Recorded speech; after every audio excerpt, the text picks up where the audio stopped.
St. Augustine of Hippo. It is the writing is against the Manichaeans and against the Donatists.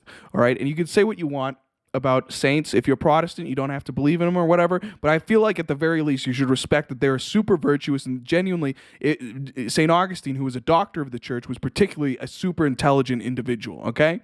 So we'll work off of that. This is what he said.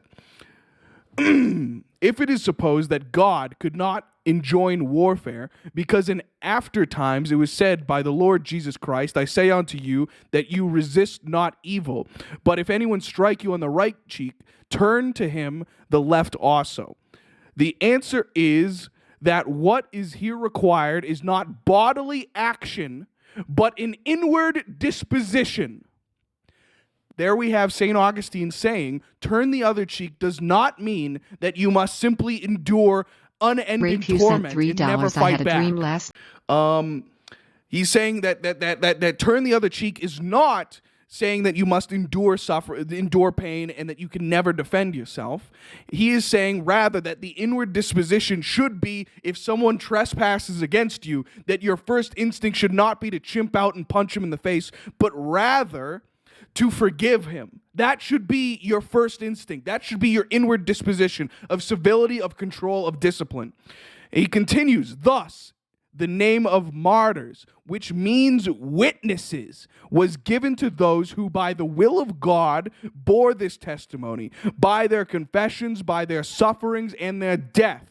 The number of such witnesses is so great that if it pleased Christ to unite them all in one army and give them success in battle, as he gave to the Hebrews, what nation could withstand them? What kingdom could remain unsubdued? But as the doctrine of the New Testament is that we must serve God, not for temporal happiness in this life, but for eternal felicity hereafter. This truth was most strikingly confirmed by the patient endurance of what is commonly called adversary for the sake of that felicity. What? Called adversary for the sake of that felicity. So, in the fullness of time, the Son of God sends his disciples as sheep into the midst of wolves, and bids them not fear those that can kill the body, but cannot kill the soul, and promises that even the body will be eternally restored, so that not a hair shall be lost. He's talking about a disposition, right? That you should be a warrior, that you should be powerful, yet Christian. You're not allowed to have swords. You're not allowed to have weapons. Debunked. He's talking about a disposition, right? That you should be a warrior, that you should be powerful, yet Christian. You should be powerful, but not unjustly. You should be capable of extreme violence, but not unjustly. Your reward for that extreme violence, your reward for violence, for masculinity, for power, should not be in happiness on this earth, but rather in the eternal felicity of the hereafter.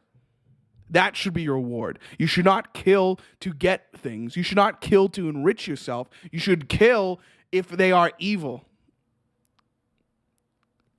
And therefore you would not be a murderer, but rather an evil killer, says St. Bernard of Clairvaux.